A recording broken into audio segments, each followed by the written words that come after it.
Wake up, wake up. Welcome to Wake Up on a Friday. Happy May the 15th, 2026. The schedule is out.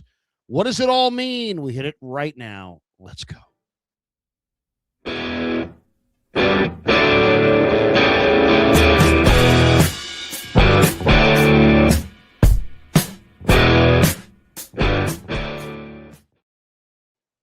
Welcome, welcome. He's Larry. I'm Damon. We're brought to you by Prize Picks, and we have right out the oven a piping hot, fresh schedule, not just for the 49ers, but for everybody. And it is a great time of the year because it all starts to come into focus here, Larry. You said, what do we got?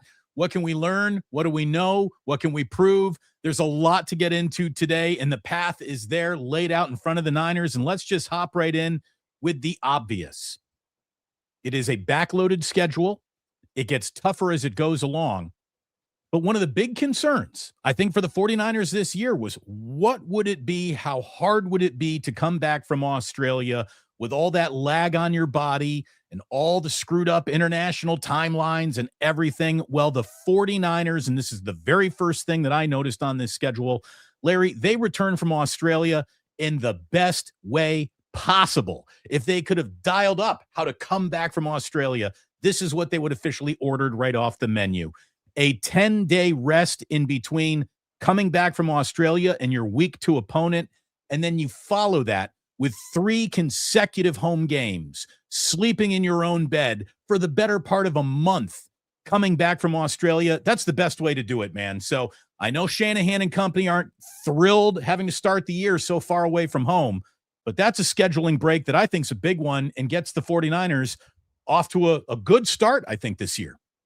Well, I think Shanahan would totally disagree. I think he wanted that Monday night, week 2, for the extra day that the league awarded to the Rams instead. So I think he would rather have that extra day. I think if you asked him about what he, how does he feel about it? My guess is he's unhappy about that. Also, from talking yesterday on KMBR to Matt Mayoko, who's pretty piped in with them and their thinking, said that, for the Niners to go home game, all in the 125 window, all in the hottest time of the year, the loser in this schedule are the Niners season ticket holders sitting on the sun side. Because if we do, Damon, our hottest time of the year, this is Northern California. For people who are not familiar with Northern California, it's very on schedule. It's like the August weather in the Bay Area. It's coastal fog. It's warmer inland. Okay, July and June, even a little bit of the same, but you'll get a little bit more warmer weather in July. But really, where this thing turns is when the calendar turns to September, and then the pressure system, I'm not a weather guy, but the pressure system moves off, from off the coast to like kind of right there over the coast. Then suddenly you get really hot weather in September and October. And, if we have any kind of unseasonably warm, what they call the Indian summer here, the September heat, if it's brutal this year, there's going to be some people getting taken to the hospital. Larry, I'm here to talk about the schedule, not how poorly that stadium was designed and how bad. It has nothing to do with the stadium design. It has something to do with being outside in Santa Clara in the sun in September. And the NFL and the Niners had agreed to this, that they would keep the Niners out of their home situation early in the daytime, like they would make night games or whatever. And instead, you got 3 day games in a row. So all at home. Plus, that also means that the Niners, who have been used to playing lots of road games early and lots of home games late, now play lots of home games early. They have a heavy road schedule later in the year, which means that they're going to be in Kansas City for freezing weather. They're probably going to be in New York for freezing weather. And it just makes the end of the schedule that much more challenging. Yeah, I mean, look, the end of the schedule is going to be a rough one, but I disagree with you. I disagree with Mayoko, and I'm sorry that the stadium kind of sucks to sit in outdoors on a September afternoon. You know, that's kind of a point that I've made, and I was told, Damon, you say too much about the stadium. Well, I'm sorry you have trouble playing normal football games in your stadium in September. Like, that's not my problem, and that's not how I'm looking at this. I'm looking at it as a team that's coming back from going to the other side of the world, and any sort of lag that might be on your body. Now, look, the 49ers come home from Australia and then do not leave the Pacific time zone until October. I mean, that to me, for a team that wants to reacclimate and get back into the swing of normal, that's good with me. That's the way I'm looking at this. I'm not worried about fans sitting in brutal sun, which they will. They'll be sitting there. No Christmas, no Thanksgiving, and Larry, no New Year's Eve. The Niners are happy with that too. I'm sure you're happy with that. I'm happy with that. I don't want to have to leave my family to watch, do live streams and all that stuff on the holidays. So I think the Niners are happy that they're not playing on any of the major holidays. They got a break there, I think. Maybe that's their reward for having 2 international games this year. They got their bye right in the middle of the season. It's pretty much where you want it. You know, sometimes it benefits you earlier or later, and depending on circumstances and what happens to your roster and injuries, you know, that can change. But I think if you leave it up to fate, you'd say, yeah, just put the bye week right in the middle of the year. That's where it is. Their rest disparity, disadvantages, and rest advantages aren't nearly as extreme as they were in past seasons, and we think that matters. And it definitely does. It gets rough. There is a late season gauntlet of games between weeks 12 and 17 that I know we're going to be talking an awful lot about, and the entire year probably hinges right there. But the theme, I think, for the Niners is simply stack wins early, man. Stack wins early, because they're going to be harder to find the later you get into your season. Yeah, I think that was everybody's takeaway for sure yesterday. Josh Dubow said, some good notes. The Chargers have the worst rest differential since the 2012 Eagles, thanks to 4 games against teams off buys. The Eagles also have 4 games versus teams off buys. The Raiders have 3. I think the 49ers only play 1 game against with a team coming off a bye, and I think that's against Seattle. I think the other thing that was not great, if you're from looking at the 49er perspective on the schedule, is I think there's a lot of pressure on the Niners to beat the Rams in Australia in week 1 and to probably win that first Seattle game in Seattle in week 5. Why? Because if you look at the follow-up matchups, the Rams have an rest advantage on the Niners going into the week 14 game, and the Seahawks have a big rest advantage on the Niners going into the game at Levi's in week 12. And that will be, just to put that in perspective, the Niners play the Seahawks at 125 in week 12. Okay. The Niners the week before play in Mexico City going international for the second time this year. And the Seahawks have a bye week. Yeah. So, that right there really sets up for Seattle to win that game in week 12. And so, man, unless you want to somehow try to win the division while getting swept by your opponent, by your, rival, you're going to have to pick up those early games. It puts a lot of pressure on the Niners to win those first games against the Rams and Seahawks. Absolutely. Absolutely. That is the worst break. I think the worst element of the schedule is that they catch Seattle coming back from Mexico, and the Seahawks are coming off a bye week. That's rough. That is the worst element of this schedule, but I don't think it's a bad schedule for the 49ers. The rest of the rest differential, they get 4 games with extra rest. Dolphins, Commanders, Raiders. Niners are coming off a bye for that Raiders game. And then the Chiefs, again, that's over the Christmas break. They come out of that Thursday game against the Chargers, have that weekend off. It's Christmas week, and then they get ready to take on the Chiefs at Arrowhead. So they got a little break there. The only back-to-back weeks away from Levi's are at the Cowboys, and again, the Vikings in Mexico, and then that Chargers Thursday nighter and the Chiefs game. Again, I dive into schedules looking for things that are going to really, really trip up the Niners. And I don't see a lot of things that are baked into this to really trip up the 49ers other than, they're playing some good football teams. But we knew that was going to happen. The NFC West, just existing in the NFC West means you live a brutal existence. And, they got the Cowboys, they got the Eagles back on their schedule. Those are 2 tough games. But I like the way it sets up early. I really do for the 49ers. I think that they should be able to stack some early season success, Larry, before the bye. Well, I don't know. I'm not sure about that. I mean, you're giving them unprecedented travel. I mean, nobody's ever traveled as far. How about this for a little breakdown? The 49ers in week 1 travel more than like 5 or 6 NFL teams combined travel the entire season. Oh, yeah. They're going to the other side of the planet Earth. But I mean, the more travel in your first week than 8 teams have or 5 teams have travel-wise for the season combined. Right. So that sounds crazy, but you look at the way some of those East Coast teams are packed together, like the Eagles, the Steelers, the Ravens, the Commanders. These teams don't have far to go to play a lot of their games. It's a test case. It's a test case. I mean, we don't know. What if the Niners and the Rams go play in Australia and then lose the rest of their games in September?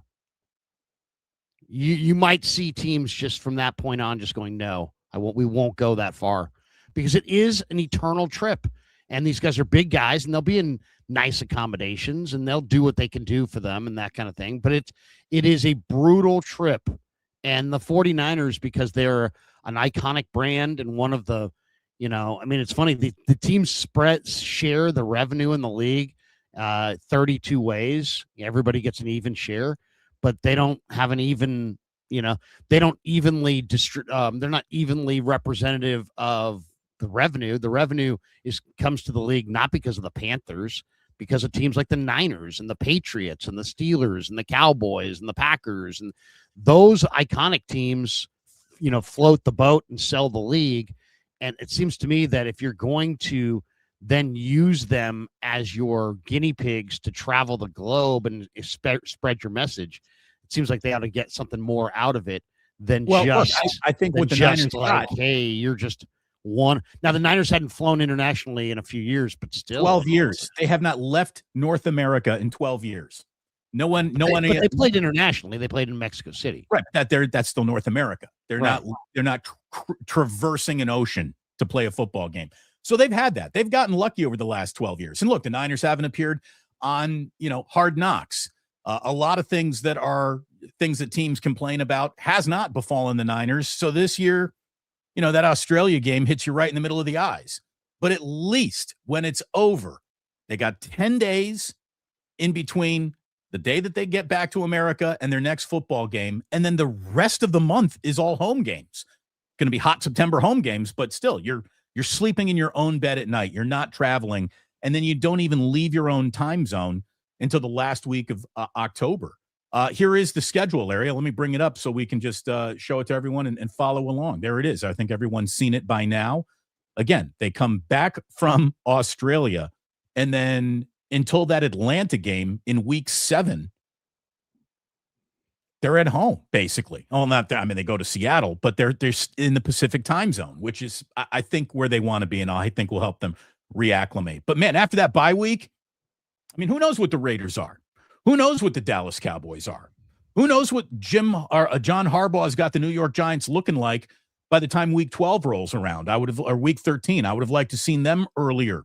The chances of running into Patrick Mahomes have just increased greatly with that game coming in week 16. That Eagles game could be a do or die game for, the NFC seeds in week 17.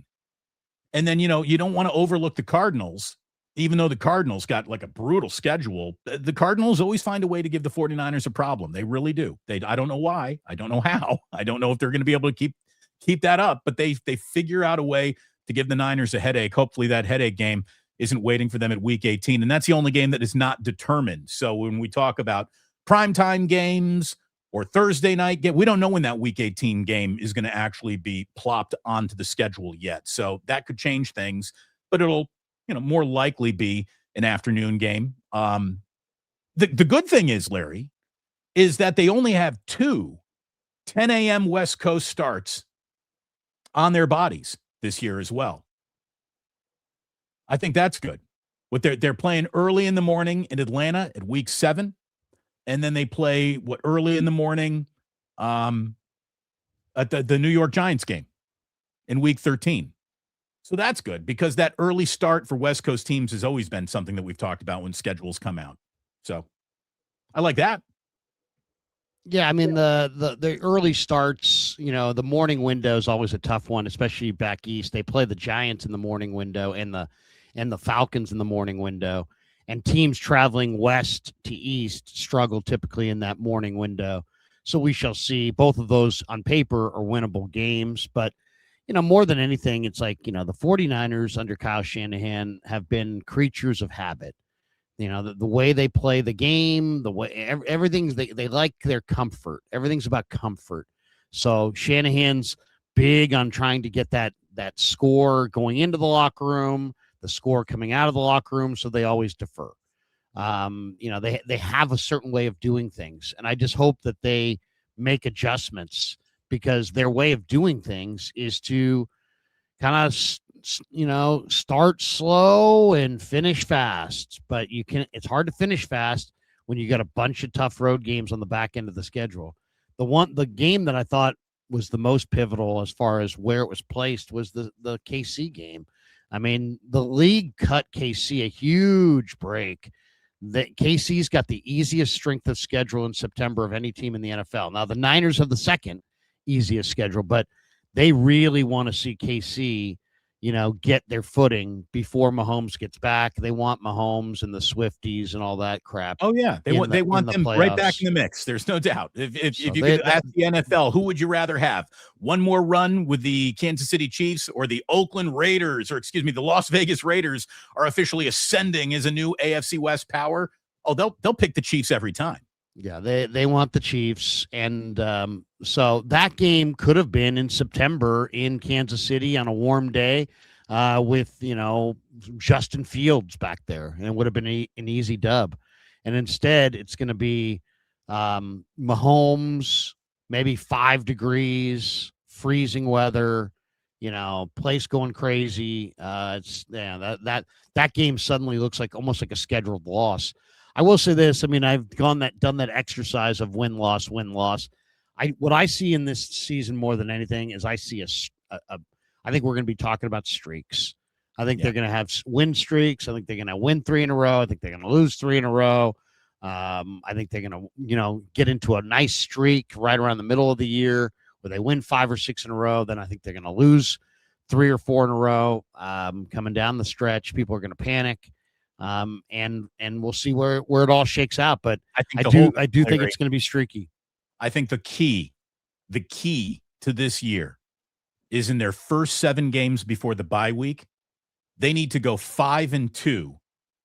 And one of those, and the 2 losses obviously can't be to the Rams and the Seahawks. They've got to split that. They've got to be able to take, look, if they win in Australia against the Rams, the 4-0 start is there. It really is. The 4-0 start is there for them, and I hope that they take advantage of that. At Seattle, that feels like the first loss of the season. That Washington Commanders game, who knows what that's going to be? That's a Monday nighter. That should be a win, though. And again, this is if you can start 6-1, you're looking good, because I see 11 wins here, Larry. 11 or 12 wins for the 49ers. I really see it. I think that might be a little high. I like more like 9 or 10. What about Denver in week 4? You're glossing over that game. You just think that's going to be an easy win for the Niners? No, I mean, Denver? I don't think it's going to be an easy win. I thought you just said that game, but I think it's a win. I think they beat the Broncos at home. I wasn't that impressed with Bo Nix. I don't think he is going to be, I think being really good 2 years in a row for the Denver Broncos is something we're going to have to see before we just pencil it in. Don't worry about it. The Broncos no longer have Dre Greenlaw. So there you go. And hopefully the 49ers offense is, starting to really sing by week 4, and their defense is coming together, and what Raheem is installing defensively is really rounded. It's, it's starting to buff its edges out. And I like the Niners to start 4-0. I do. And I'm no homer. I'm no goofy optimist, but beat the Rams in Australia, win your first 3 home games, better beat the Dolphins and Cardinals. That's all I'm going to say. So you better be, 2-1 after 3 weeks if you lose to the Rams. And then you got to take care of your business against Denver, man. Home games are important. You got to look good at home if you're going to be a team that matters at the end of the year. So it's a home game against Denver. If that were on the road, I don't know if I just assume it's a win, but at home, you better take care of it. Yeah, I think that's going to be one of the tougher games of the year, to be honest. I think Denver's coming. Denver had a good offseason. Heck, if they had their quarterback, they would have been in the Super Bowl. I think if Bo Nix had been healthy, Denver was going to the Super Bowl last year. So I think that's going to be a tough game. I think Arizona is going to be a tough game in week 3. That Seattle game is going to be brutally tough in week 5. I think this is a very challenging schedule for the 49ers because you kick off with, first of all, you've got 3 preseason games. 2 of those preseason games are against teams that you play in the regular season, which seems seemingly odd. But then you go immediately into the worst travel situation ever. And then, yes, you've got what looks like an easy game against the Dolphins. Luckily that game's at home because that would have been a brutal game in South Florida in week 2. So, so maybe you get right against the Dolphins. Arizona, who's going to quarterback them? I think that getting Arizona in week 3 as opposed to week 1, I think is huge because I think there's a very good chance they're going to be going with, Carson Beck, and you're going to be in a perfect situation having seen 2 films of Carson Beck in weeks 1 and week 2 to react to. So I think they're going to go with Carson Beck, and I think the Niners getting Carson Beck in week 3 is kind of an ideal spot. And then to me, the big game on that first half of the year is the Monday nighter. Jaden Daniels and the Commanders, who are desperately trying to change course after a disappointing year last year. They had a really good offseason. They roll in here on a Monday night for lots of national TV fanfare with the Monday nighter and everything. Whose sideline is Brandon Ayuk going to be on in week 6? Neither. I don't think he's going to be on either side. I don't. And if he is on either side, he'll be wearing civvies on the Washington side. But yeah, I don't think he's playing anytime soon. But then I'm thinking about maybe going to. I'm also Kev and I are trying to schedule the Krug Show travel. Last year we went to New Orleans, courtesy of Claudaddy Arcades, the great Rob, who owns Claudaddy Arcades. Paid for our entire trip to New Orleans, and we're thinking about traveling again this year. Where would you want to travel on this schedule outside of Down Under? Because that's obviously, or outside of international travel, I should say. Outside of the 2 international games, which obviously would be incredible trips. Right. The Mexico City trip, I think, would be fantastic. Larry, honestly, I'm a little bit of a stadium slut, right? Like, I like to see new big stadiums. I really do. I have yet to see the Death Star in Dallas, and I've yet to see SoFi Stadium down in Los Angeles. Those would be the 2 places that I would like to go if I were really circling, where do you want to go? Look, I've been to Allegiant Stadium. It's spectacular. Had that game been in Minnesota, I would like to go see Minnesota's stadium and set up. And I heard that that's a great, great road trip for fans. But you can forget about MetLife. I don't want to go to New York for that. It'll be freezing. It'll be freezing, by the way. Freezing that day, most likely. Right. December and MetLife. Though, if you like New York in December, Christmas shopping and all that, you get that. Larry, I think the real answer is Arrowhead. I mean, it's a tough time to go just in terms of it's going to be freezing in Kansas City. Yeah. I've never been to Arrowhead. I would like to go to Arrowhead. I would like to see Arrowhead in the Mahomes era. That to me is peak Arrowhead. So the three draft picks I would have, where you go in this year, it would be Arrowhead, SoFi for the Chargers game, and Dallas for the Cowboys game. Okay, so right now, what we're considering, at least what I'm considering. Well, my daughter goes to school in Atlanta, so we're thinking about maybe October 25th going out to Niners Falcons in Atlanta. Larry, I'll even give you the restaurants that you need to go to when you're in Atlanta. I was just there for the Peach Bowl. And what do you think of that stadium? Because that's a killer stadium too, with the Oculus, right? Or is that Is that the Oculus or is that the here's the thing. I don't know if they've opened that Oculus once. I don't know how much it actually works, but that stadium is awesome. Like you walk into that stadium and you're like, fucking Levi's, man. It's a dome though, right? It's a dome. Yeah, it is, but it is awesome. You're going to really, really like Atlanta. And then just the way that they built up downtown Atlanta around that. Great bars and walking restaurants all around the stadium. You got the College Football Hall of Fame right there. You've got the Olympic Park right there. Downtown Atlanta has gone through a glow up in the last year. When's the college schedule release? We don't have that yet. I don't think we have the college games. Yeah. So anyway, so I'm thinking about Atlanta, and then the next week is week 8. That's the bye week. So then I could hang out in Atlanta and visit with my daughter for more than a day or two. So that's Larry. That's When you talk about pricing trips right now too, you get a lot of bang for your buck in Atlanta. You get a lot of bang for your buck. It's a cheaper hotel room. It's a cheaper rental car. It's cheaper meals. The stadium, when you walk into it, Arthur Blank has priced the entire thing to make sure you're not getting crucified when you buy a bratwurst. I mean, there's not a single cocktail in there worth more than $12, and they don't sell food items for more than $8. Like, it's amazing. Oh, I know. The food is super cheap there. That's an Arthur Blank move, very strong move by Arthur Blank. So, yeah, so I'm thinking about, I was hoping they would have another New Orleans, but no, that's not the case. So, at Atlanta in week 7 looks like a good option. It's a great option, especially with your daughter needs to be the tiebreaker in any instance. And the fact that you could visit her there, I think that's your trip right there. Seattle is intriguing, but I was just there and I might go back there in the playoffs. So I don't know about that. The other one that I think I definitely want to go to is the one that you said. I think I want to go to SoFi for Niners Chargers. What's the date of that? That's week 15. Is that where's that around the Christmas holiday? That is, if I can lean in here, man, my eyes are just. What is the date of Niners Chargers? Thursday, December 17th. Yeah, no, that would be kind of cool, don't you think? I'm thinking about that. I definitely want to go to that game. I even if I got to drive, you can drive down there if you have to. Yeah.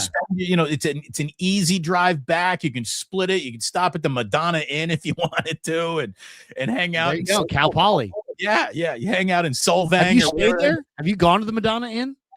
We've stopped to use the restrooms at the Madonna. It's pink, Inn. right? It's a pink hotel. It is, and they have like weird theme rooms all around. It's like they ain't making hotels like that no mo. So I'm going. Those are the ones for sure. Atlanta in week 7, and then Chargers, Niners, the Harbaugh Shanahan showdown week 15, and then I'll probably try to save my money for the playoffs. But yeah, the Arrowhead is intriguing. That is really intriguing.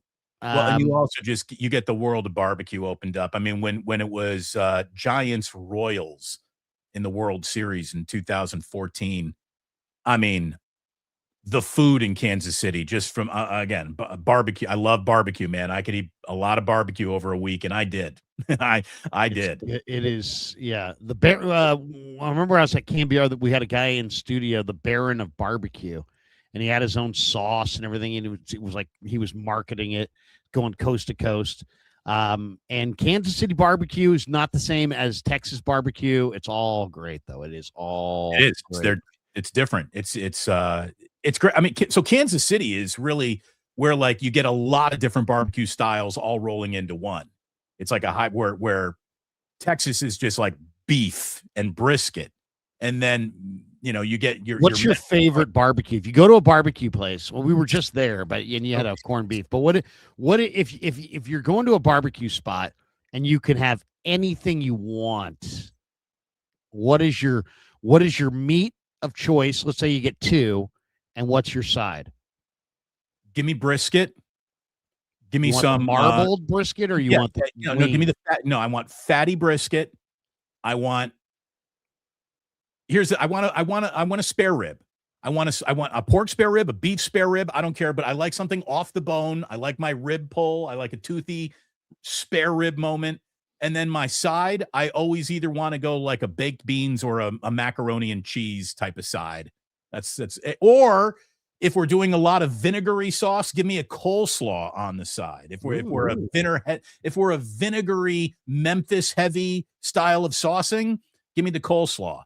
If we're doing like sweet, savory barbecue sauces, let me roll that around in some mac or potatoes. Yeah, it's all good.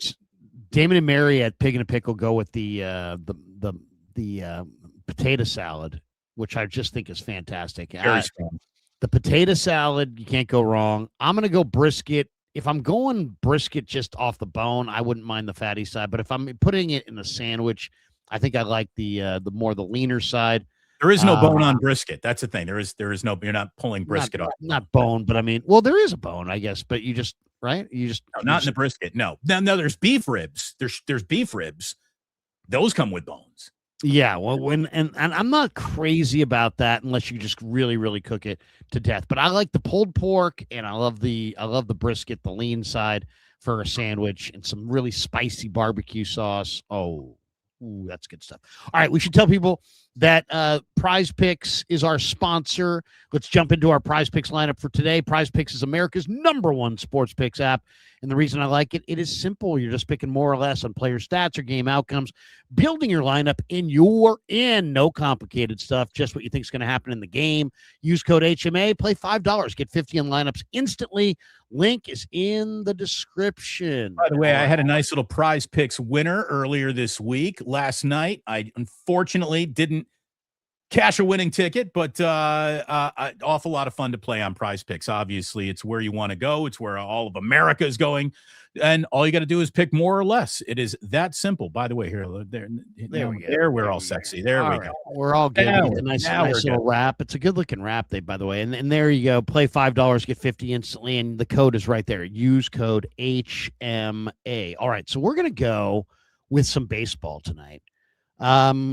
Giants A's in Sacramento. I'm kind of tempted to get in a car and drive to Sacramento for Giants A's tonight. Have you been there, Damon? Have you been to Sacramento to watch? It's a minor league park there where the River Cats. Yeah. So that's the thing. I've been to 3 River Cats games. I've never been to a major league game at that field. Yeah. So the A's are playing there right now. Giants A's go tonight in East Sac, or West Sac, I should say, West Sac.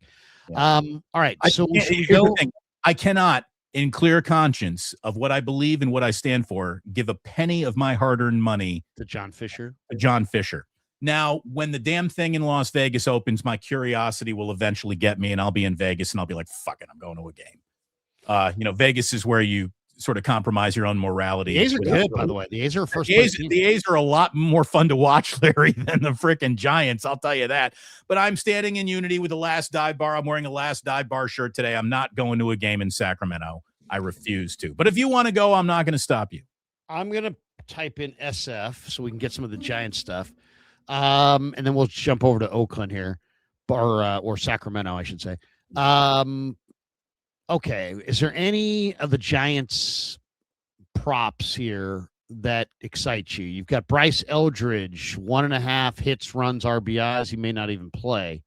Half a base for Eldridge. Let's go more there. I think half a base for Eldridge. I mean, I don't know. Getting on base for Bryce Eldridge has been a Herculean task. He hasn't played a whole lot. I'm gonna go more on Harrison Bader, hits, runs, RBIs. I think he maybe gets in there, gets something going. He's healthy. Let's type in sack and see. Here's your Prize Picks fatal flaw. You're betting on Giants' success. You should be betting against the Giants, not on the Giants. I guess. What are you gonna get? Some Dodgers or some A's in there? I wanted to get an A in there, but for some reason when I typed in sack, it didn't give me. Oh, type in athletics. Ooh, just broke a glass on the console here. Oh, I hear it. Did you hear that? I hear the broken glass, Larry. I just knocked over a glass. Give me 30 seconds. I'm going to tell you right now. Give me 30 seconds. This is why we don't bring glasses into the studio. This is why you don't bring anything without a lid or a straw on it into the studio. You're just asking for it. Now I can't control the Prize Picks app from where Larry is. It's all happening on his side. But tonight for the A, let me just open up my thing over here. Let me see what I got. Prize Picks. Boom, boom, boom. We're skin. Let me close this. Yeah, why is this?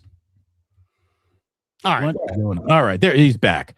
See, Larry, you left me in a situation where I can't even control the Prize Picks app.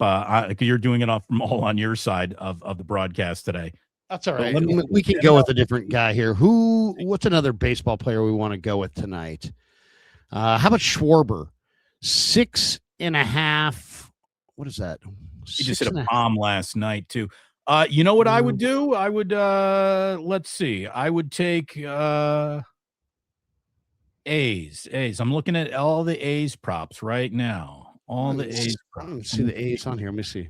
I'm going to type in A's. Type ATH and they start popping up. Type athletics. Oh, there it is. Okay, let's see. My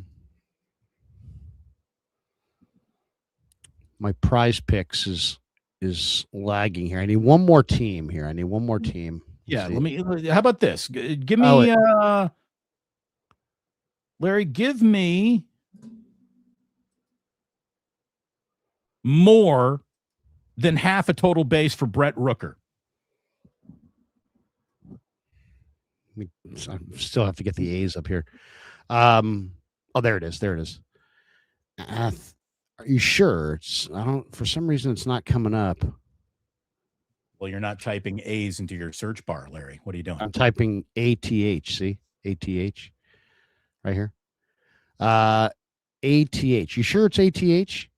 That's what it is on my ATH. Is what I typed in. Huh. Well, it's lagging on me then for some reason. Right. For some reason. Well, let me type in. It's the smoothness of this segment that people keep on coming back for, Larry. Yeah, well, there you go. Oh, there it no. There it is. I see the Rooker right there. There Rooker. it is. Okay, more than half a total base. Okay, more than half a total base. Okay, that's one. You want to give all you need. That's all you need. Okay, let's do that. We'll go with that. So we'll do a 3-pick power play. We'll go $5. And we will put our lineup in. By the way, we got brisket and burnt ends coming in here from Gravy 707. Uncle Rico's worried about clogged arteries. We're talking so much.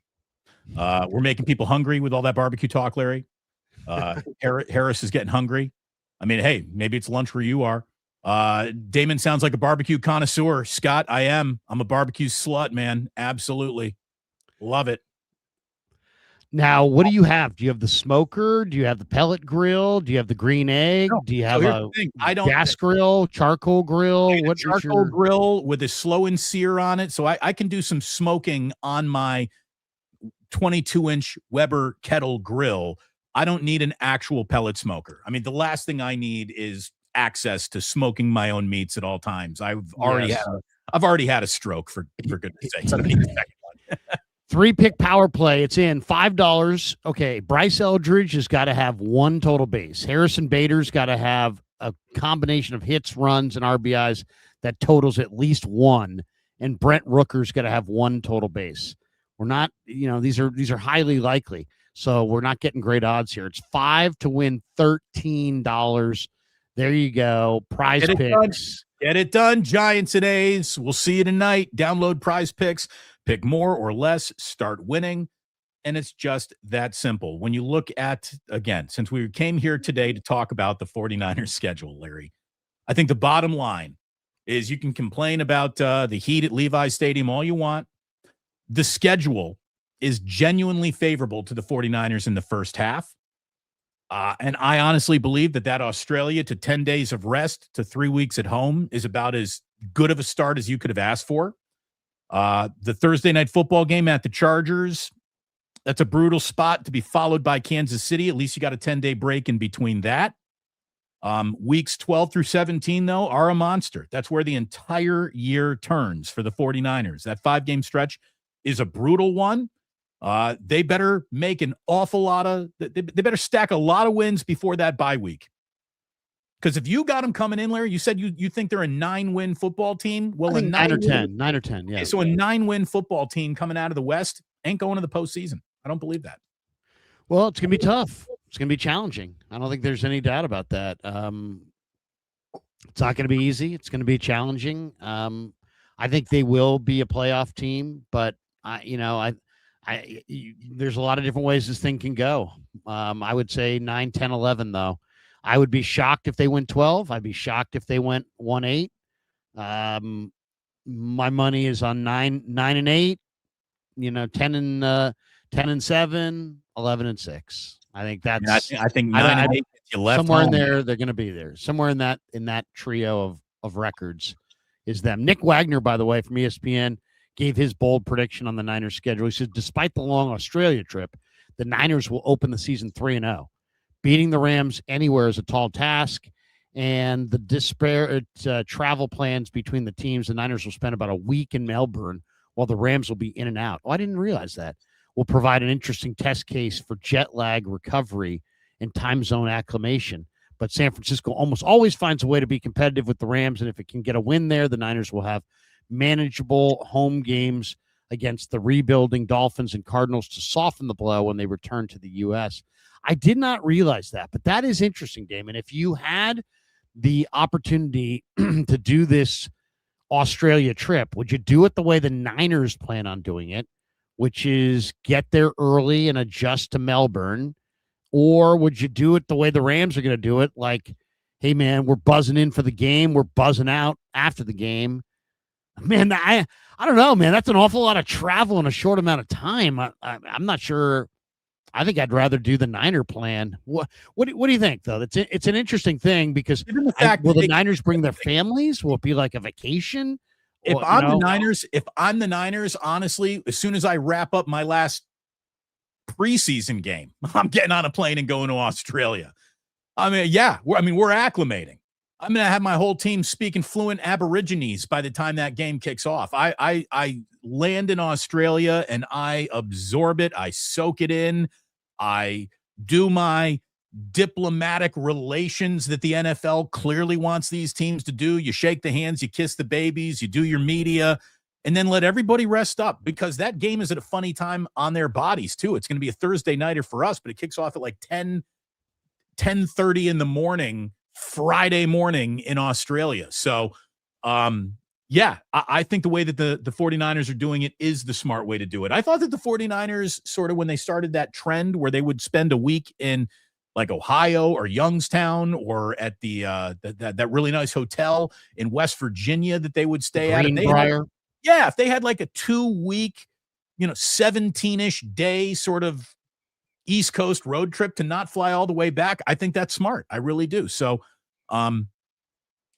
if I'm the Niners, I don't turn this into a Super Bowl. I don't try to turn it into family vacations. This is a business trip, but I would get there and I would get to that business meeting as early as I could to be set up for it. And then the minute they finish that game, I'm getting on an airplane and coming home. I think it's a major advantage to play the Rams in week 1. Why? Because I think it's a major advantage for the Niners. I think the Niners are going to have a probably more of the crowd. I mean, the Rams have a hard time getting their fans to go to their games when the games are in LA. You think they think the Rams fans are going to travel to Australia? I bet you there's 7 Niner fans that travel to Australia for every one Ram fan. So I think it's going to be a heavy Niner crowd for whatever that's worth. Look, the Niners the real reason Niner crowds no matter where they play. Sure, but the real reason that this is a major win for the Niners to get the Rams is McVay and his approach. McVay trades rest for rust in week 1. He always has. He doesn't play any of his guys. He doesn't play Aaron Donald. Of course, is retired, but he probably won't play Stafford at all in the preseason. And if McVay holds to McVay's norm, he's going to sit a lot of his big time guys That's his goal. It's like we're gonna sit guys because we're not gonna get them hurt before week one. Okay, but there's a price that usually is paid for that on week one with a little bit of rustiness. I think the 49ers against the Rams is a major advantage for the Niners in week one because of that. Because this is going to be Purdy will have played, I don't know, maybe 5 or 6 quarters of football. Stafford might be playing his very first football of the year in Australia. So I like the 49ers in that regard. I think this is one of the matchups that kind of favors them because of McVay's extreme, rest. Well, I think rest ideology. I think the rest is a component of that. I think that just, in such an unfamiliar situation, the familiarity of a division opponent. Again, I would never want to start with a division opponent, but there's so much institutional knowledge that Shanahan has of the Rams and vice versa, obviously, that there is a comfort in getting ready for that. That could benefit the Niners. Sure. If I'm San Francisco, I'm being really careful this preseason as well. I think the hardest thing to do is sort of assume what might happen in September now, because you got teams turning September into the NFL's officially unofficial preseason where, your starters actually start loosening it up a little bit. So,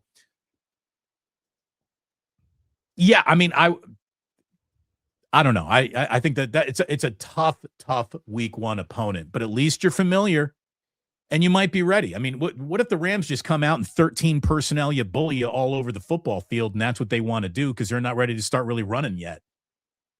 We'll see. Well, yeah, if the 49er defense, as much if they put into rebuilding it, if they get bullied at all in any way by the Rams in any fashion in week one, that will be a bad thing. All right, let's hit a couple last non-schedule things. Before we do, let's have one more shout out to our sponsors. Thank you to, on my side, the Alomar Marina. The Alomar Marina is a great sponsor of the cruise show. They float while you dine on the Sacramento River. They're at 5999 Garden Highway. They're open Wednesday through Sunday. Try the shrimp tacos. AlomarMarina.net on the web. I know everybody wants to check it out, but you can drive up in your boat, park your boat, and sit there and dine on the Sacramento River in some beautiful weather. So awesome spot, Alomar Marina, and they are going to be our sponsor for a very significant segment that we will be announcing here in the coming weeks. So really fired up about Alomar Marina. Also, really fired up about our good friends at Novato Chevrolet. The only place I'll buy a car is from Novato Chevrolet. Go see my guy David Corral. They're voted top car dealership by Carfax. Family owned for 50 years, friendly staff, huge selection, easy financing options for everybody. Bay Area's EV headquarters. When I buy a Chevrolet, I only buy it from Gus, the owner of Novato Chevrolet, and his top sales guy is David Corral. Go see him, mention my name. He will give you an unbelievable deal. Just tell him that you know Krug, and you're getting an incredible deal at Novato Chevrolet. And last but certainly not least, thank you to Anthony Catania, who's been with me since the outset. Great guy. Personal friend, big Niner fan. He owns Sharp Corner Sports Cards and Collectibles. They're at 205 Cypress Avenue down in Pacific Grove along the Monterey Peninsula. Give him a call. He's at 831-521-5264. Sports collectibles, and lots of you have, by the way, so I really appreciate that. And he offers free shipping to anybody who says they're a Krug Show fan. You buy a Buffalo Bills autographed Josh Allen helmet, you have it sent to Tucson. It's going to cost a certain amount of money to ship it there. He pays that shipping if you are a fan of the Krug Show. So nice little pop-in spot on the Monterey Peninsula too. That's good living down there, man. Man, it really is a nice place to be. Let's hit a couple topics that I think are really I just want to say, thanks so much to Prize Picks. Obviously, thank you very, very much, and my man Ike, thank you very much. And let's keep rolling. What do we got? By the way, on the Ike front, so somebody I ran into somebody, Damon, who said that there's an Ike's on their campus. It was like a friend of one of my children who said, yeah, there's an Ike's on our campus. And I forget what school it was. Was it Davis or Chico? I know he might be there. Yeah. It might be Davis. And the person, and I mentioned, my friend Damon's got his own sandwich there, the Damon Bruce. And this girl goes, I love the Damon Bruce. It's barbecue. It's got onion rings. It's barbecue sauce. She starts going through it. The ladies love me. So there you go. That's great. That's great. Thank you very much. Again, my legacy, when it's all said and done, when I've shuffled off this mortal coil, I don't know if anyone will talk about my broadcasting career, my YouTube channel. I don't know if anyone, obviously the legacy of my two boys, they'll carry on my name. I will be very, very proud of that. That damn sandwich, Larry, might be the greatest contribution that I leave on planet Earth at Ike's, the Damon Bruce. So there you go. Seriously, it will live forever. All right, couple of quick ones. Mayoko had a video the other day saying that he thinks Mac Jones could be a Niner beyond this year. And it really does fly in the face of what we're expecting, right? Because we're expecting Mac Jones to play this year with the Niners and then for him to ride off into the sunset and sign with somebody else as a free agent, become somebody's starter. Niners get a third-round compensatory pick in 2027 and go with Curtis Rourke as the Mac replacement. And, I think that's the plan from where I'm sitting right now. But Matt Mayoko believes that maybe there won't be a team that's willing to give Mac Jones a starting job. And is odd as that take may be, considering I think Mac Jones would probably be rated right now like the 20th best quarterback in football. So there's probably a dozen teams that could use Mac Jones. They're going with other quarterbacks.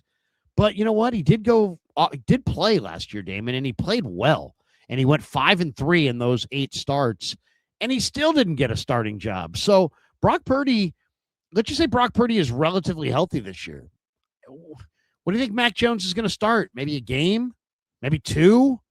And so if he started 8 games last year and kept the Niners as a playoff team, beat the Rams on the road and went 5-3, and he still didn't have anybody who wanted him as a starter, at least not for what the Niners were asking, kind of makes me wonder if there's going to be a burgeoning market for him or not. And if there's not, is there a dollar figure that the 49ers can get to for their backup quarterback that would entice him to stay? I like the idea of it, but I just don't know about the practicality. Mac's got his age working against him right now. He's going to be 28 years old on September 5th. So as soon as we get into the season, he turns 28. If you're a team looking to sort of restart it with a quarterback, you want your restart to be with someone younger than 28. Although we're going to get an older brand of rookies, I think, coming out of college with NIL, keeping guys in school a little bit longer.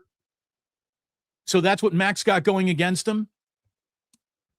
What I think he's got going for him is, dude, the life of a backup NFL quarterback is a great life. Like, obviously, these guys are all competitive and they want to be out there. But at the same time, what if you can pull $1 million NFL paycheck and not even play to get it? I mean, that's kind of nice, too. It ain't the worst thing in the world. He remains in a great situation. He's in a situation where all he can do is come on in and save the day. He doesn't have the burden of a franchise being put on his shoulders. Now, maybe he wants that, but I don't know. I think if you're a quarterback, you're in a good situation with the 49ers. And look, maybe, honestly, I hope we don't see Mac Jones this year. He might be too good. I think he might be too good to be a backup. Other than cleanup crew? Yeah, I don't want to see him. Now, look at it this way. No one else really believes that. Or if the Niners believe that, they asked for a level of compensation for him that no one was willing to admit or take. So, who's evaluating this wrong? The rest of the league thinking, nah, maybe he's not the guy? Or the Niners saying, oh, he's so the guy. You got to give us a first rounder for him. I think Kyle Shanahan and John Lynch saw up close that Mac Jones saved their bacon. Because if they go with Brandon Allen, Josh Dobbs, if they go with a true backup type quarterback, they don't go 5-3. They may go 3-5. They may have gone 2-6. They missed the playoffs last year without Mac Jones. They missed the playoffs without Mac Jones. So I think that's so fresh in their mind, Damon, that I think they put a price tag that was higher because they see him as what he is. He's Brock Purdy injury insurance, and he's insurance for them because coaches get judged very harshly. I mean, how would the regime be viewed right now if they missed the playoffs last year and went 8-9. There would be a lot of people saying it's now or never for the regime, even though they've had a lot of success. Instead, nobody's saying it's now or never. People are talking about, these guys are going to be here for a while. There's a little bit of pressure. I mean, obviously their expectations, they haven't won a Super Bowl in 30 freaking years, but you know what I'm saying? It's like if they had back-to-back losing seasons, that all of a sudden it's like now you're falling into kind of the Mike Shanahan end of his career where he got dumped, where it's like, okay, you've had a couple losing seasons now. So I don't know. I mean, nothing's forever. John Harbaugh and Mike Tomlin are proof of that.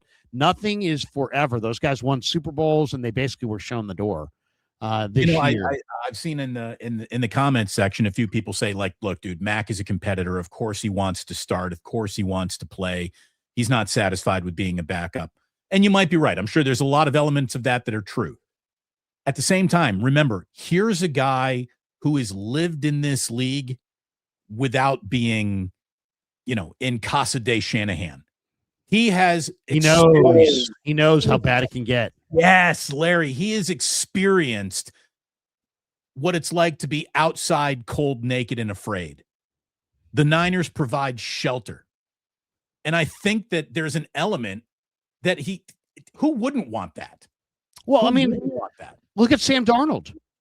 How would Sam Darnold be viewed today if last year, instead of signing with the Seahawks, he signed with the Raiders? And the Raiders had the kind of year they had. They were terrible, bad line. Would not have gone well. We would all be sitting here going, Sam Darnold, who, what? Now we're talking about – it is interesting, by the way, Seattle has not rewarded Sam Darnold with any kind of a contract extension.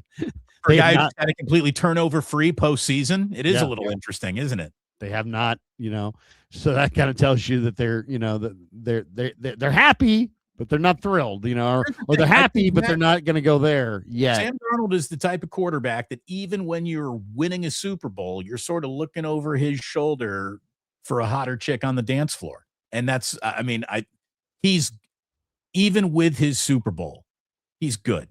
He's not great. He's a good quarterback. But I don't think it's much more than that.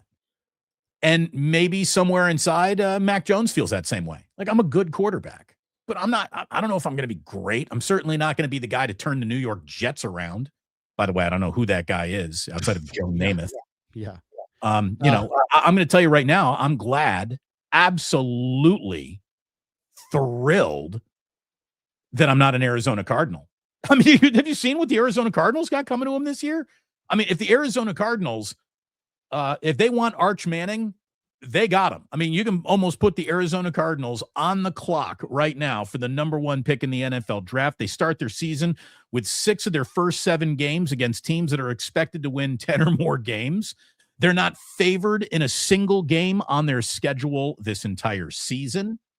They've got a brutal schedule, absolutely brutal schedule. I mean, with 6 games with the Rams, Seahawks, and Niners alone, that's rough. If they want Arch Manning, they're in line to pick him up at the end of this year. So, Damon, Arch Manning, Dante Moore, Julian Sayin from Buckeyes, Ohio State, yeah. CJ Carr, Notre Dame, the Duke kid who went to Miami to replace the guy who just got drafted, Carson Beck, Darian Mensah. He's going to be a high pick. Lenore Sellers, South Carolina. The kid who's got is it gambling issues, Brandon Sorsby, who transferred from Cincinnati to Texas Tech. Trinidad Chambliss. Hey, let's see what Josh Hoover becomes. Josh Hoover is this nation's active leading passer, just transferred from TCU to Bloomington. Cignetti has shown he can put quarterbacks into the NFL with Rourke and then Mendoza. Let's see what he does with Hoover. Well, and there's other guys too. Jaden Maeva, SC. There's Sam Levitt, who's now going to LSU. John Mateer at Oklahoma. There's a lot of quarterbacks here. Yeah. So it's interesting. JKS from Cal. Yeah. He's The probably least not sexy next year's quarterback draft. here is in our rearview mirror. This is going to be a year.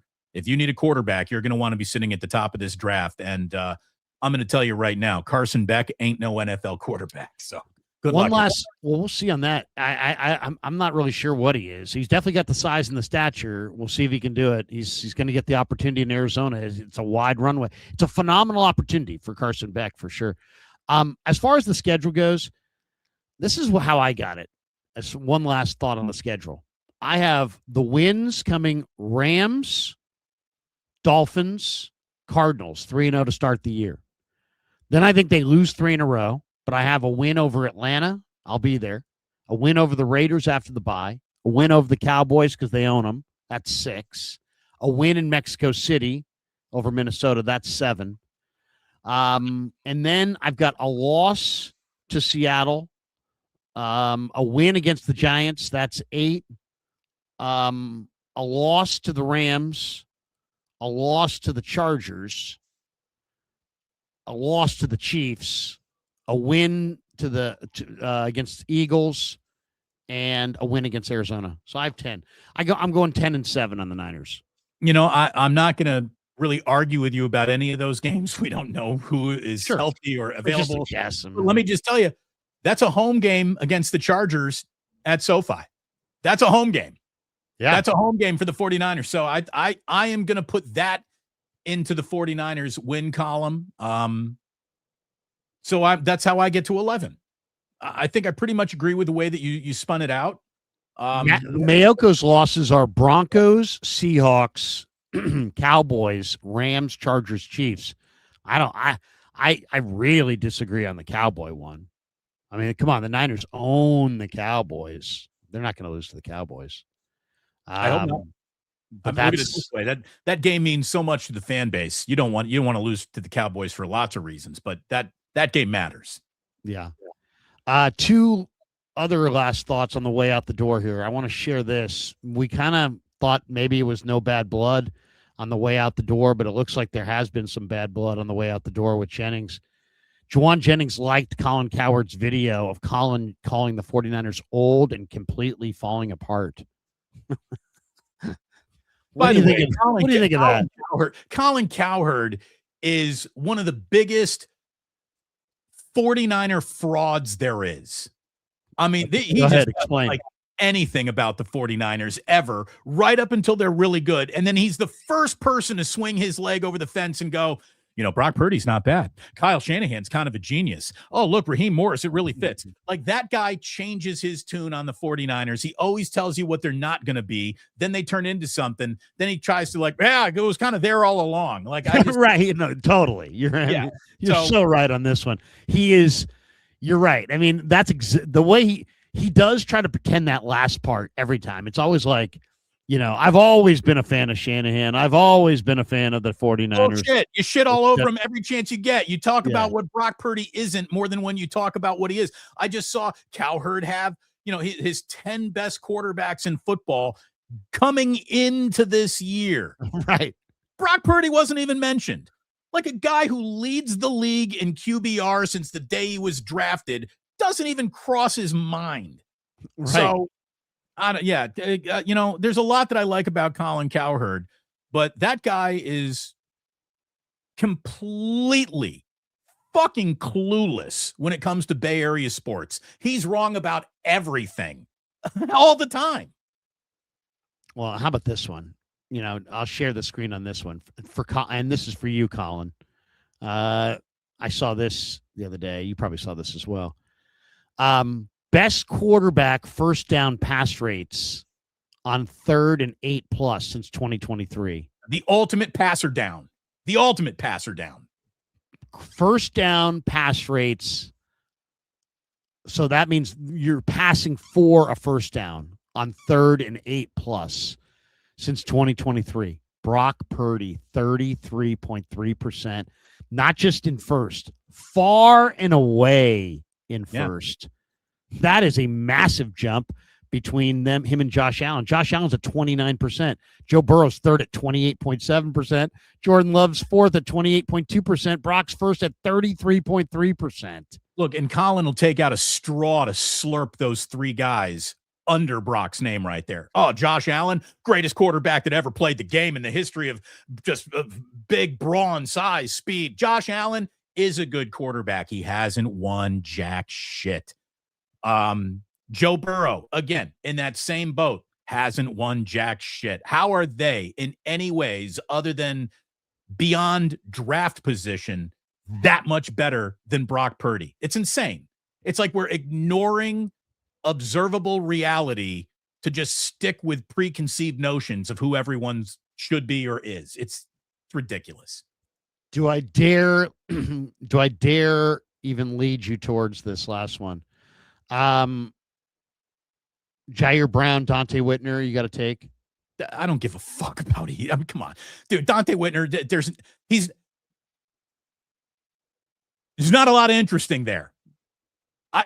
Trying hard to be relevant in the media defines him more than, oh, really good football observations.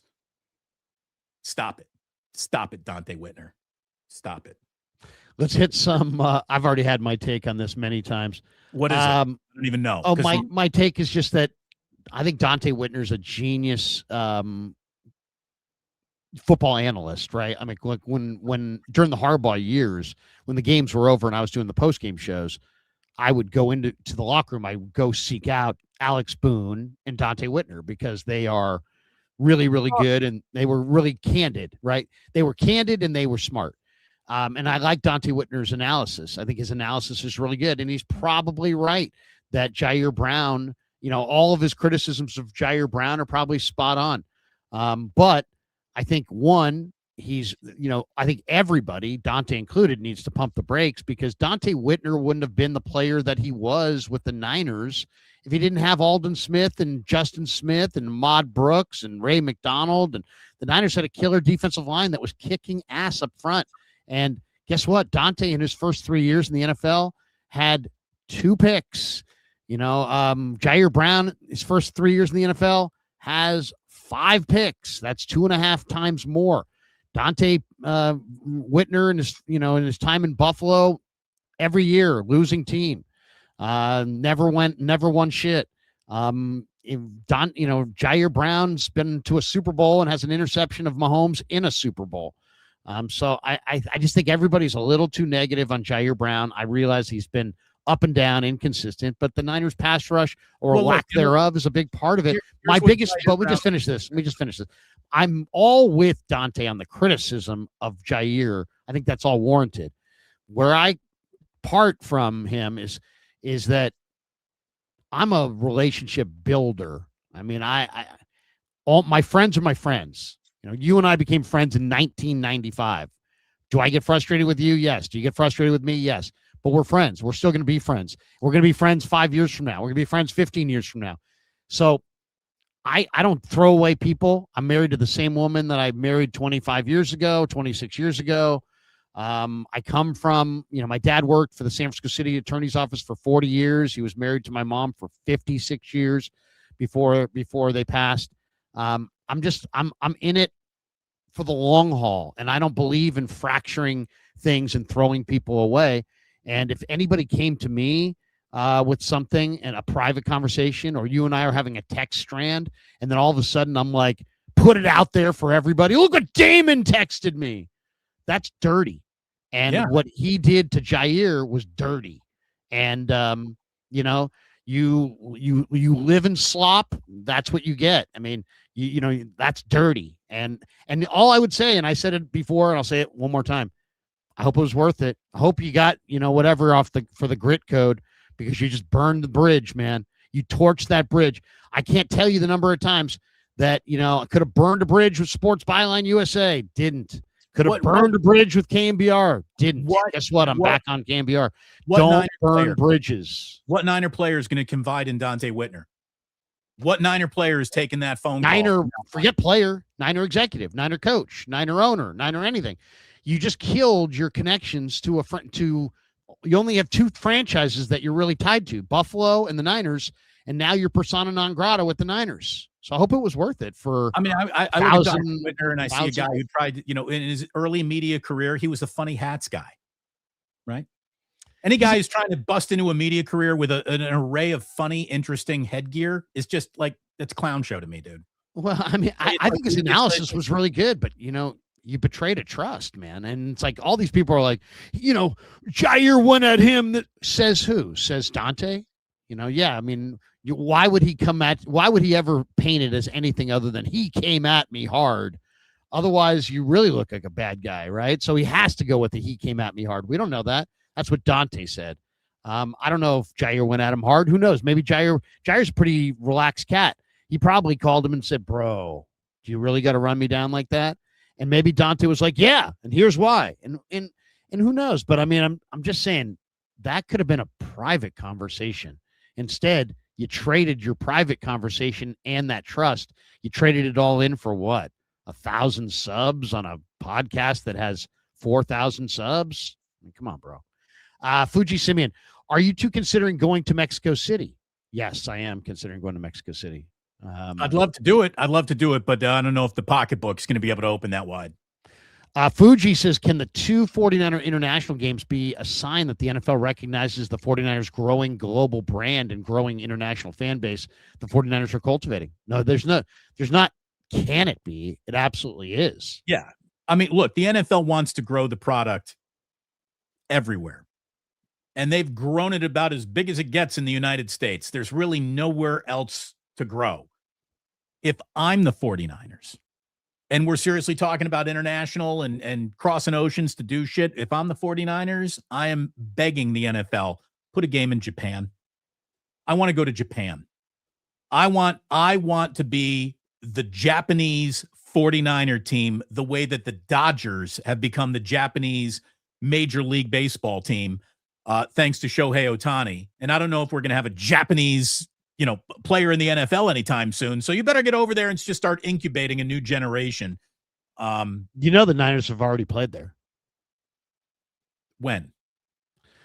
I believe it was Terrell Davis's first game against the Niners Broncos preseason game, whatever year that was, 2001, 2002, somewhere in there. Niners played, I think that game was in Japan. I'm pretty sure. 1989. 89. Okay. 89. They played the Rams in Tokyo in 1989 and the Washington Redskins in Osaka in 2002. Okay. Oh, I didn't know that. I thought it was Denver. Okay. I'm saying. But here's the thing. I'm not talking about preseason bullshit. A regular season game in Japan would matter an awful lot. And you want to talk about the road trip to hit, dude. Japan is awesome. Oh, Kev was just there. Dude, Japan is incredible. So, oh my God, I mean, incredible. Jaimir says Dubao says wild card team or West Coast teams have a great record in the 10 a.m. slot. Historically, no West Coast team likes to play that 10 a.m. slot on the East Coast. Dubao's got his stats. He's Mr. Stat guy. Lick Scorpion, Larry, 9 or 10 wins. Come on, we're getting Fred, Bosa, Williams back. We got youth on D, and finally O-line additions, health, and do your job. Let's do it. What do you want? Go ahead. You got all that. You didn't tell me how many wins? How many wins? You don't like my 9 or 10? What do you got? 11 or 12? This way, if Larry says 9, I think they missed the playoffs. He's not too far away from 11, and with 11, you're in. So 9, 10, or 11, I would be shocked if they don't win 9, 10, or 11.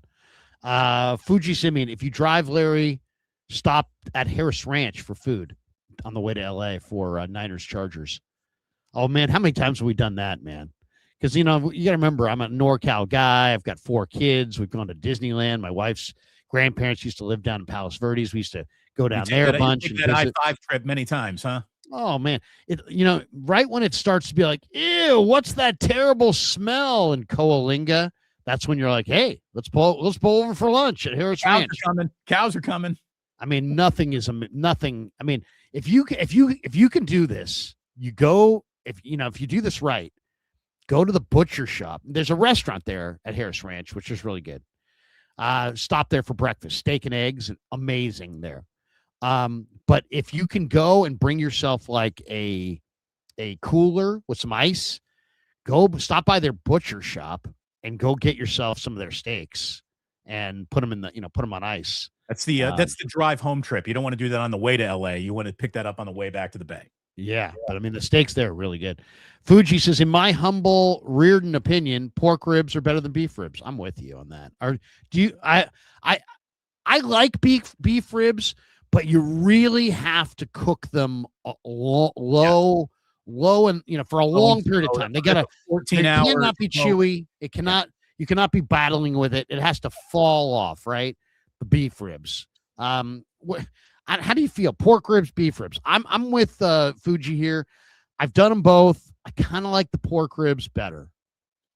Here's the thing. I need them both. I'm not going Sophie's choice on you. To me, it's not one or the other. Can't we just have it all? I love them both. I like my baby back ribs, the pork ribs. I love the beef rib as well. One big, like, dinosaur level beef rib is almost as good as an entire rack of pork ribs. So where are you on short rib? Very thrilled. Love you short rib. Love you short ribs. Yeah. Do you ever do that? Do you ever make them? I do. It's super good. Oh, the short rib, if cooked well with like a red wine sauce, amazing. Right. And here's the thing. I don't want it to just totally fall off the bone. I don't like disintegration in my rib. I like a little chew. I like a little toothiness to it. This is where I get really particular. In beef ribs, I want them falling off the bone. I want that. Yeah, I want that thing to just chewy. It can be chewy. It's kind of like a turkey leg. I like turkey, but the turkey leg can be very bad. And there's a lot of. Either way, one of the secrets, like when you go to Franklin's Barbecue or when you're in Austin, when you're in a real barbecue spot, okay, if they offer turkey, order some, because white meat takes smoke very, very well. It's why pork and smoke go together so well. A smoked turkey is fantastic if you get a good smoked turkey leg. Have you ever seen that at the fair? Oh yeah, dude. Yeah. I mean, it looks so damn good. People are walking around with a gigantic. One of my favorite. Okay, I know we got to go, but one of my favorite shows of all time is those guys on the True Network. Those guys who are all buddies in New York. And there was they spoof people. What's it called? Impossible Jokers or whatever. Yeah, I've never watched it, but yes, it's classic. The guy goes on after the NCAA selection show that I don't want. The guy goes on a dating show, and the challenge was he had to go on like a speed dating thing, but he had to hold 2 turkey legs while he was doing the speed dating. they're like cuffed to his wrist too. So and so he's sitting there at the table, and people are like, "Hello, yeah, what's your name?" Classic. Double fisted with turkey legs is a great way to walk into it's amazing on a speed date. The last hero says, off topic, what do you think about the Chargers this offseason? Harbaugh and McDaniel running Shanahan's scheme with Herbert, and they prioritize O-line. I think it's really interesting because I think these guys are going to fight each other. I think Harbaugh and McDaniel are going to have fisticuffs at some point this year. This is a prediction. This is my prediction. Mike McDaniel's going to show up at a presser with a black eye that he's going to have to explain. And I guarantee it's going to happen. Because Harbaugh's 3 yards in a cloud of dust, and McDaniel's got all these speed sprint motions and all. He wants speed. They just brought in Brendan Thompson. Harbaugh wants 3 yards in a cloud of dust, pound the run. I think those guys butt heads. It's either going to work great and they're going to win it all, or they're going to fight each other. Yeah, I actually think it's going to go really well because McDaniel likes to run more than you would think he does. And now he does all those weird satellite motions, and there's a lot of eye candy there. But he wants to run the ball too. Look at how A-Chain was, really good with the Dolphins when he was there. So yeah. I think that there's a better chance of McVay, instead of dressing like a Miami Beach cocaine dealer, is wearing the freaking khakis and dressing like Harbaugh by week 8 and absolutely absorbs himself into that system. I think the two of them could get along great, and that could be one of the bigger coaching moves of the year. I agree. I totally agree. In fact, I'll go further. Right now, as we're sitting here, and granted it's mid-May, I think I'm going to double down on my Super Bowl pick from last year. I went Niners Chargers last year. I'm going to go Niners Chargers again this year at SoFi. And the Niners get it done on the Chargers home turf, which is really going to be the Niners home turf in the Super Bowl. I love it. I love it. It's coming. Stephen Niner says, you never shout out the desserts at Pig in a Pickle. The banana pudding is excellent. You're right. I never do. I should, but I haven't. So here's the thing. I got to be honest with you. I've been to Pig in a Pickle many times. I've never even reached dessert. I'm always so full. Dude, and I'm with you. I also, it's so rich. You want to talk about your favorite side? Those potato chips at Pig in a Pickle are maybe the best potato chips available on the West Coast. They're so freaking good. They're so good. So, dude, it's so hilarious. You know, your kids love you and are real positive. My kids are teenagers, and they're just like, yeah, what, Dad, what? You know, everything's super negative. I got a 15-year-old who's just like, I'm like the last person that could ever be right. So I come home from Pig in a Pickle the day you and I go to lunch. I had half a bag of chips left. I said, hey, man, I was at Pig in a Pickle. I go, he's like, all right. I go, yeah, I got some of those chips. Yeah. I go, here, you want some? No, I'm good. I'm good. I get that like all the time. I'm good. I'm like, oh, no problem. So he's sitting there and he walks out of the room and I just put the chips right there. On the table. Just right there. Just leave the bag right there. And sure enough, after about 7-8 minutes of doing whatever he's doing, he comes back. He eats one. I look back 2 minutes later. They're all gone. The guy ate the rest of the bag. I mean, it just shows. Here's the thing. Chips basically are just potatoes. So the question is, what are you frying them in? And if you fry them in beef tallow, like they do at Pig in a Pickle, holy shit. And then it's the rub that they put on the barbecue chicken. They also put it on the chips, and then the chips are amazing. Just a hint, though. It's just a hint of it's so good. So good. Thomas Selman says, I live near Atlanta, great city to visit. I think we got lucky with the schedule after Australia. I got 11 wins. Coward is a hater. He didn't have Purdy top 15. Yeah, I mean, Coward's a joke. Fuji says Coward and Florio hates the city of San Francisco, but doesn't say anything about other cities like Seattle, Detroit, Baltimore, LA, Philly, Buffalo, New York, New Jersey, and DC. Yeah. You hate San Francisco, but love New Jersey. I think we got to have a conversation. I mean, come on, bro. Seriously. Have you ever been to Newark in the fall? Yeah. Ooh, I love Camden. The smell of Camden. Fuji Simeon, LOL. Cam Newton's many hats got ESPN's attention. Ha He did. Cam Newton is a circus. Fuji Simeon, enjoy A's Giants game in Sac, Larry. I didn't say I was going, but I'd like to. Hope the last place Giants put up a fight. I cringe at the Giants outfielder celebration that just got banned by MLB. How about that? MLB called the Giants and said, stop doing your humping dance. It was a little over the line. It was a bit. I'm going to be honest with you. Like, dude, it's like you guys are like, have you never heard about some of the jokes from San Francisco and you're going to go hip fuck each other in the outfield? Come on. Yeah. I mean, it's like, it's a clubhouse thing. It's like one of those things you want to do it in the clubhouse, do it in the clubhouse, but doing it on camera in center field with a bunch of little kids watching, it's a bit much. They don't get your humor. Let's just say that. And here's the deal too. It's funny, but it's San Francisco Giants outfield isn't good enough to be celebrating anything. Just walk off the field. Good God. You do collectively, the three of you guys are nothing. Nothing. The Giants have nothing in right, center, or left field, and they don't have very much at any other position either. But outside of that, really like the way it's gone. Other than that, everything's going wonderful. Ben_Diesel85, 11-6 is their ceiling if they stay healthy. If they have another injury problem, they'll go 8-9 and miss the playoffs. Hope for health. Okay. I mean, that's a I'm not arguing with you. That is a universal comment. You can any single show doing any single schedule release. The Tennessee Titans fall under the same category. The New York Jets fall under the same category. The Cleveland Browns fall under the same category. Health is paramount to any expectation of success in this league. In a related topic to this text or this chat, I would say it's going to be warm inland and cooler on the coast. There you go. There you go. Thank you, Inland Empire. Yes.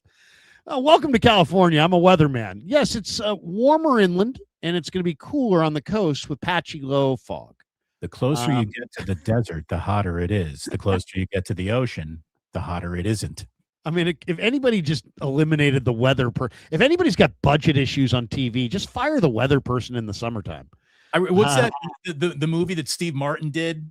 It was about L.A., just life in L.A. or something. And Grand Canyon, and he was filming he was shooting the entire week's worth of weather forecasts on a Monday because nothing changes. He's like, yeah, it's gonna be sunny here, and it's gonna be hotter over there, and that's the way it is. It's 90 in there, 85 over here. Exactly the same thing every day. Lick Scorpion says, Larry, 13-4.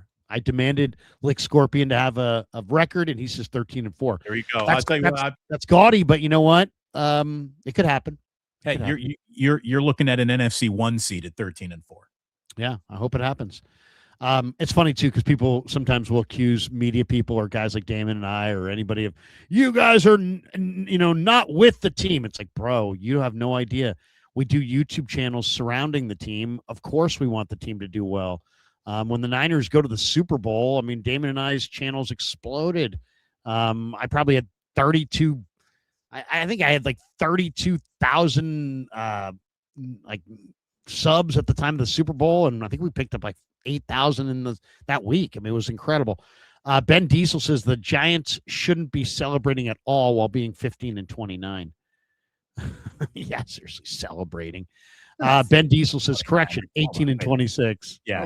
Look at that, extra $2 for the wrong schedule or the wrong record. 15-29. Right. That's not even that bad. But. Yeah, that's going to do it for us. We're going to bolt for the door. Thanks to our sponsors. There's links in the description for all of our sponsors. Hit like and subscribe, by the way, on your way out the door. If you hit like, more people find our stream in the overall algorithm. And if you hit subscribe and click that notification bell anytime Damon goes live or I go live, you don't have to miss a minute of the action. It doesn't cost anything. You'll just get an alert that says, da-da-ding, they're going live. And look, I don't want to cross my streams here, Larry, but I am now up and offering some exclusive content that I don't put on YouTube. I'm on TikTok. I finally bowed. I am on TikTok. Check it out and follow me on TikTok too, please. We're trying to get monetized over there, and we're got thousands of more followers before that even kicks in. So help your boy get a leg up over on TikTok, please. Everybody follow Damon over on TikTok. Of course, the Krug Show on TikTok has blown up. Thank you to all the people who are responsible for that. Kev, Sherwin, and several others. Thank you to you guys for making us monster on TikTok. All right, that's going to do it for us. Thanks to all of you. Have a great rest of your Friday. It's a beautiful day. Go out there and enjoy it.